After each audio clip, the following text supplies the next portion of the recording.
દાળ ઢોકળી તો સૌ ગુજરાતીઓના ઘરમાં બનતી જ હશે, પણ આજે હું દાળ ઢોકળીમાં એક નવું વેરિએશન લઈને આવી છું. તેથી મારી આ રેસિપીને છેલ્લે સુધી જરૂર જોશો તો વધારે મજા આવશે. તો ચાલો ફ્રેન્ડ્સ, માણીએ આપણે દાળ ઢોકળીનું એક નવું વર્ઝન.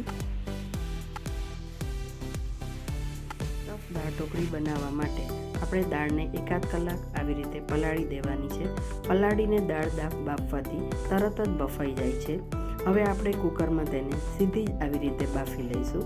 હવે દાળ બફાય તે દરમિયાન આપણે બટેકા બાફીને રાખ્યા છે. એ સ્ટફિંગ માટે આપણે આ બટેકાને હવે સ્મેશ કરી લઈશું.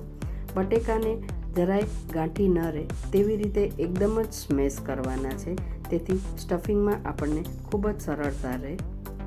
હવે આપણી દાળ બફાઈ ગઈ છે, તેને આપણે બ્લેન્ડર વડે આવી રીતે ચર્ન કરી લેશું. હવે આપણે દાળને એક પેનમાં લઈ અને તેમાં બધો મસાલો એડ કરશું. મસાલામાં સૌપ્રથમ આપણે હળદર, ધાણા જીરું અને હિંગ નાખશું. તે નાખ્યા બાદ આપણે તેને હલાવી અને તેમાં હવે આપણે ગોળ એડ કરશું.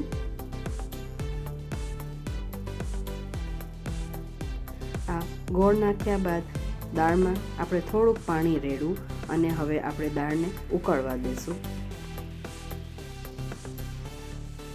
હવે આપણે દાળમાં સ્વાદ મુજબ મીઠું નાખીને ઉકળવા દેશું.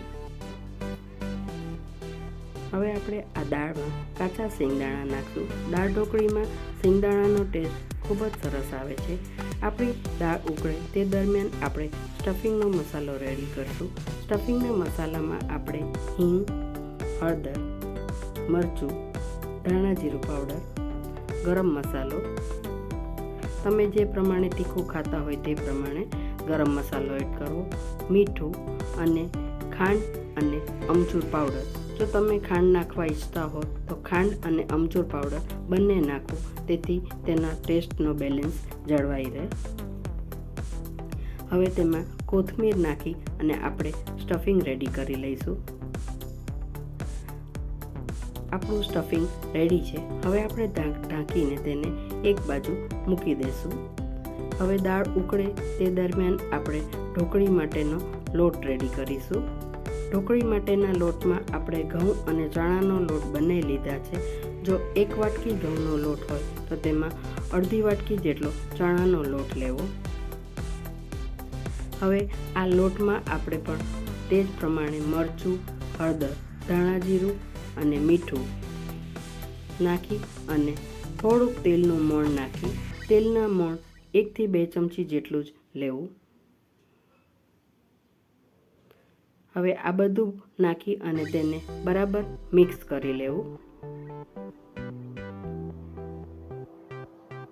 બરાબર મિક્સ થઈ જાય પછી તેનો પાણી વડે પૂરી જેવો, બહુ ઢીલો નહીં અને બહુ કઠણ પણ નહીં તેવો લોટ બાંધીને રેડી કરવો.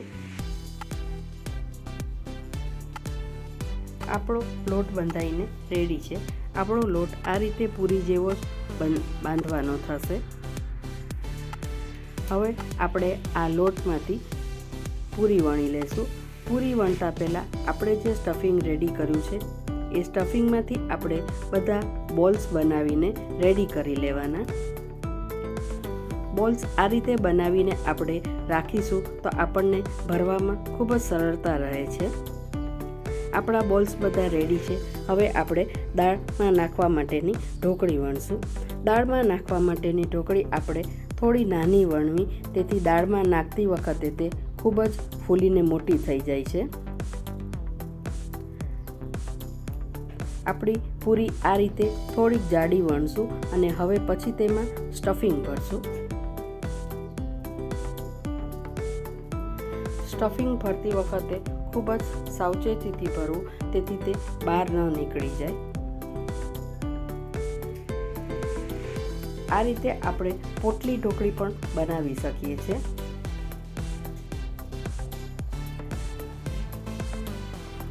આપણી ઢોકળી રેડી છે. હવે તમે જોઈ શકો છો કે નાની નાની ઢોકળી જ વણી છે. હવે આપણે તેમાં સાદી ઢોકળી પણ નાખવાની હોય છે, એટલે શક્કરપારાની જેમ આપણે તેમાં સાદી ઢોકળી પણ વણીને નાખશું.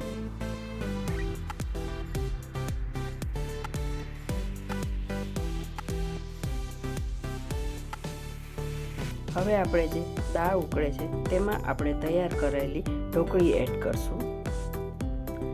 આ ઢોકળીને આપણે છૂટી છૂટી જ નાખવાની છે, તેથી તે એકબીજાને ચોંટી ન જાય.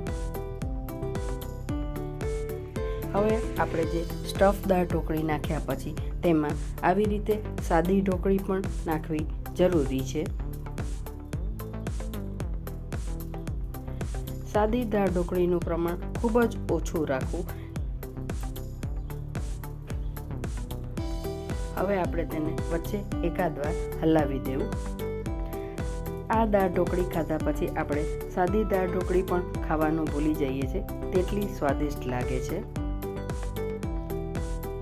હવે તમે જોઈ શકો છો કે આપણી દાળ ઉકળી ગઈ છે અને ઢોકળી બધી ઉપર આવી ગઈ છે, તેથી એમ સમજવું કે આપણી દાળ ઢોકળી રેડી છે.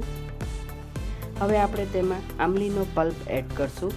ખટાશ માટે તમે લીંબુ પણ નાખી શકો છો, પણ આ દાળ ઢોકળીમાં આમલી વધારે સરસ લાગે છે, તેથી આમલીનો પલ્પ એડ કરશું.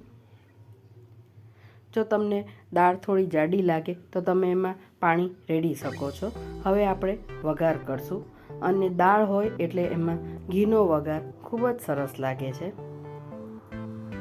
હવે આપણે તેમાં તજ અને લવિંગ એડ કરશું, અને પછી આપણે તેમાં લીમડો, રાઈ, જીરું અને મેં એક લાલ મરચું અને મેથીનો પાવડર તૈયાર કર્યો છે, એ આપણે તેમાં વઘાર ટાણે એડ કરશું.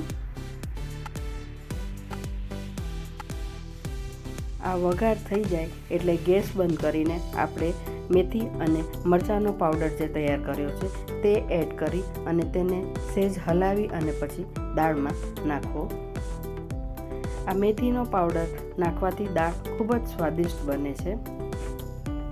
હવે આપણે આ વઘાર થઈ ગયો છે, 2 મિનિટ દાળને ઉકળવા દઈશું અને પછી આપણી દાળ રેડી થશે.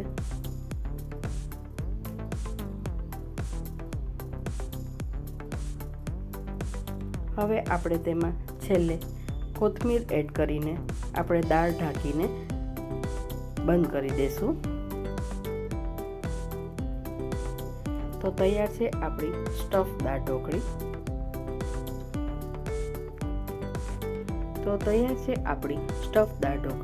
તમે પણ જરૂરથી ટ્રાય કરજો, અને જો મારી ચેનલમાં તમે નવા હો તો સબસ્ક્રાઈબ જરૂરથી કરી લેજો. થેન્ક્સ.